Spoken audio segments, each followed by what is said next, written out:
just landed in Atlanta, been out here for an hour.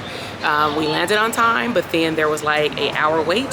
Then they said that it may take an hour to get the car. So I said the magic words, either how can I get a refund and go pay somewhere else?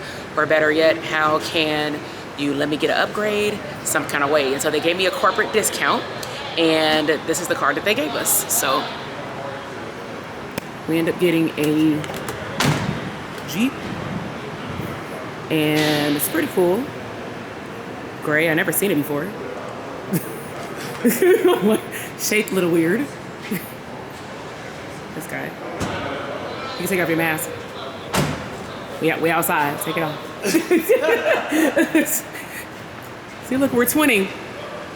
But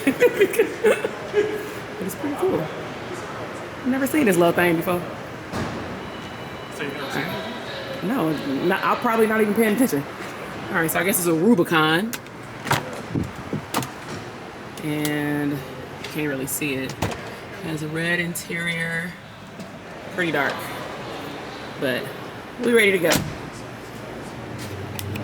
So I'm super excited. About to get ready to go check into the hotel, grab some food, do some errands, and then really enjoy the city before I simmer down to get prepared for the Millennial Social Worker Conference tomorrow. So I'll see y'all in a minute. To Atlanta, we made it safely. Oh, the lighting is better this way. So let me tell y'all what happened. We had a good breakfast. We had a good first class breakfast, good first class flight. It was, what do you call it? Turbulence for a while, but nevertheless made it here in about 4 hours. And then we got off the plane and realized that we would have to go to an amusement park to go get the rental car. So the rental car line was crazy. It was like wrapped around. We took about 45 minutes to get to the window. And then when we got there, then they told us it might be up to an hour to get a rental car. That's horrible. So then what did I do? I asked for a upgrade or a refund. And so they ended up giving me a corporate upgrade, and we end up getting a Jeep. So I'm gonna show you the Jeep in a moment, but as you can see, I don't know if you know, I'm in a hotel room and it is an echo. So I'm gonna give you a room tour right now. And that's my husband over there looking like a shadow in the dark. And this is me. So this is how you come into the room. This looks like lights here, nice hallway. You have like a outside closet, which is pretty unique, looking like IKEA over here. It's pretty nice. Give us water. They got a fridge, safe, drawers. I'm guessing this is coffee machine. Nice area to hang up our clothes, extra bed linens. And then I really like this door. It's like the, what is it called? Frosted door. Super modern. Okay, Marriott's. So then we have a nice bathroom, pre-lit mirror, one sink, and of course showers. So I guess it is good we do not come with kids, because Avery would then learn how to take a shower on the spot. But it's nice. I have to make sure that doesn't come on my hair. That's always an issue. But good conditioner, shower gel, shampoo. And let's go to this room. So it's echo because there's no carpet, but that's cool. Say hello. Hello. We have a queen size bed that's, let me see. Oh, pretty comfy. Oh, it is. Okay. All right. I like these benches. It's pretty unique. Pre-lit on the bottom. This looks like about a 50-inch TV. Then we have a pre-work area. This is actually right outside the airport, right by the convention center. And I'm guessing that is a pull-out couch that goes into a queen. And then let's see this view of the train. All right, so let's go ahead and go out. I actually need to go see the location that I'm gonna be speaking at tomorrow. I definitely wanna see how long it's gonna take me to get there. Even if they're done, I just wanna walk around because I do have to set up. I need to see how long it takes so that I can figure out if I will have time to host a workshop online first before I go out to the location for the conference, but I also wanna intermingle with people. So we're gonna go ahead to the car. We gotta go run some errands, and then we are gonna enjoy the city. About to head out. We're gonna go visit the venue where the social worker conference is, and then we're going to go now run some errands. But I wanted to show you the hotel. It's very nice, very chic, and it feels like it's work style. So let me show you. So this is the hotel. It's pretty nice. So cool, got the flights. Work area. Nice bookshelves. A little workstation down here if I needed to actually meet with my clients tomorrow. I can actually do it there. Have a nice front desk area. Super, super clean. Like if I had something out here, I would consider this location. Oh, look. And look at Jesus. Showed me a conference room. Oh my God. I just saw the vision, you guys. That was so pretty. That was nice. All right. So let's go ahead and head out. It is some nice weather. I'm gonna show you this car. And actually say that we manifested an upgrade. It's the airport. That was our view. And we end up moving from a mid-size car, like a Chevy Malibu type car that was not available for up to an hour, into a Jeep Rubicon, I think that's what it's called. I tried to do a video when I actually got into the car, but it was extremely dark, so I just decided that I'm gonna re-record it so that I can show you all the nice truck. And when we got in, we were like, ooh, our sons are going to be mad because it has a drop top. So this is the, hope I'm pronouncing it correctly, Rubicon. Has a drop top, 2 seats. And one of the things I do like is the interior. So it's pretty big. All right, so let's go inside the car. So it has like red and black interior. Pretty spacious. The back seat. If somebody's not extremely tall, they can sit back here. I mean, the kids would have fit back here, but that's about it. All right. And everything is electronic, of course. Everything. And tested it out. Okay. Okay. You can sit back there? Because I'm not Ubering you. All right. So we are going to head on out to enjoy this weather while we have it, because we lost 3 hours of time coming out here. All right. Oh, well, come fix my seat. This seat is sitting up hella straight. There, we saw the setup for tomorrow. When we first got there, they had breakout sessions. They had some good food. We waited a little bit. But we sat in for the last speaker. They did a meditation practice. She was talking about self-care, and she was talking about mentorship. And so that is a very good segue into some of the topics. We met some of the speakers and the vendors. As soon as we walked in, they had some awesome products.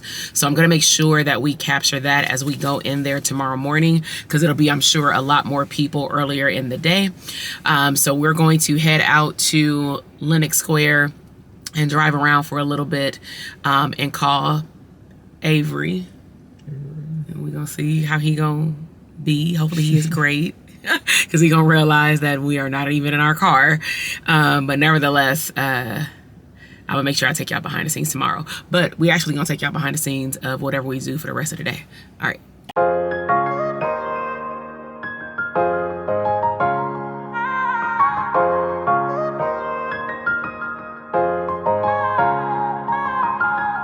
So we're driving around in Atlanta.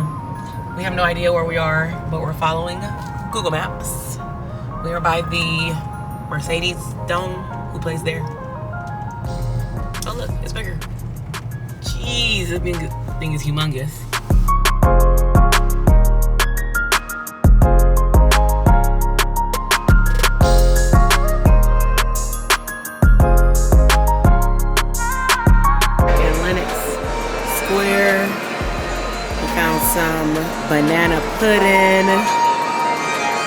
at Cami Cakes, just to give you an idea of some of the stuff that she has.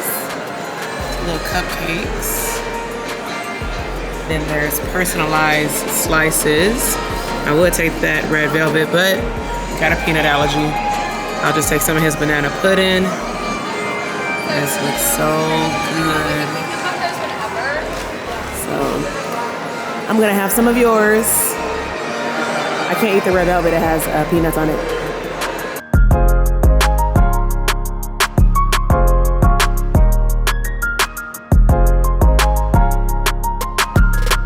Hey everyone, happy Saturday. We are on day 2 of the Millennial Social Worker Conference, and so it is approximately 11:33. I'm gonna head in. We're gonna show you behind the scenes of some epic vendor tables, some interaction between the social workers that have come from different places to engage and learn how to up-level their mindset and their business and just their overall career. And then I speak in a few hours, so we're gonna grab lunch. I'm gonna host a workshop on Zoom as well.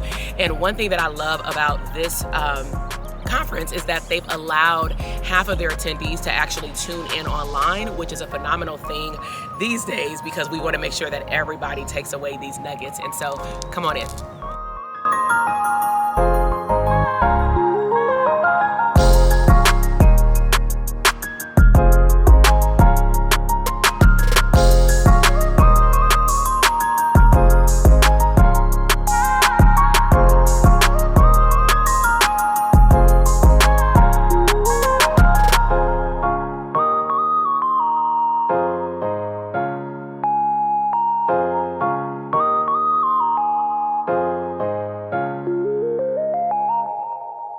Good morning, good morning. I'm Dr. TK, and what's your name? Sterling. And what do we have here? Control your experience for a lifestyle brand. Be mindful about your experiences, how you navigate through life. You can follow me on control_your_experience and controlyourexperience.com. Charlene Dodd, Saul Nelson, and a couple other slides already been rocking again. So come check me out. Look, I'm gonna finish it. Hello, Miss Paula. Hi, Paula McMillan Perez. I am a licensed clinical social worker from New York. I am the founder of Personalizer Coaching. That's the banner with all the services over there. This is our marketing and operations director and also the best husband on the planet. Hey, husband. And I'm also a co-author in Latinx and social work. So I have a few copies of the book, and it identifies stories that heal and inspire our communities of color. There are a lot of things that we go through that we think it's just us, but reading this book, we realize that it's not just us. That's good, that's good. Your name? My name is Michaela, and I'm a child welfare social worker from California. You say California? Yes. Hey, I'm following Dr. T. I know you. I was like, I saw her. I was like, I just finished watching your stories. I was like, here she is. So yes, I'm a child welfare social worker, and I've been doing it for now 7 years. Oh, nice. And I wrote a book on how to survive as a child welfare social worker because, you know, a lot of our social workers in this field, unfortunately, are living at a rapid pace. So I'm just trying to bring some positivity into the field and have ways that you can organize yourself, take care of yourself. So my book covers all of that. So, yeah. Nice. Hi. Good morning. What's y'all's names? I'm Whitney. I'm Khadijah. Nice to meet you. Oh, okay, y'all got stuff I like. What's this? These are sugar scrub, bath salts. We have some crystals, some buttons, and we have a couple of sweatshirts left. Oh, nice. Oh, my kind of language, AF. Attorney McKay. Hello. Hey, how's it going? Fine, what's your name? My name is Alex Brown. I'm with the National Association of Social Workers. I'm with the California chapter. We're also here with, Oh, nice. with New Jersey. So we came a long way to be here, but representing the largest association for social workers, and with the California and New Jersey chapter being the largest chapters. Yes, we're from Cali. Folks across the nation can access events, professional development opportunities. We support folks with one-on-one consultations and ethics and case consultations, support spaces. We know that social workers really want to build community, and so a lot of what we do as an association is making sure that people feel like they have spaces that they can be in, Right. Connect with other social workers, and do some learning in the process. So Nice.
have wrapped up day 2 in Atlanta. Today was very fun. It is a little bit after midnight. We just got back to the room.